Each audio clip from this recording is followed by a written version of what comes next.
أهلا وسهلا بكم في القناة. اليوم حبيت نهضر على الفيديو الأخير للفنان الجزائري مروان قروابي والتصريح تاعو المثير للجدل.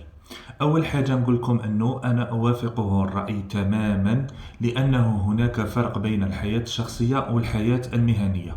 تما ما تخلطوش بين هذه وهذه، والمخلوقات زوجت سيبون ربي يهنيها وربي كذا. تما ما تبقاوش تفكروها في هذوك الفيديو، تبقاو تهضروا عليهم بطريقة أنه كاين بيناتهم حاجة.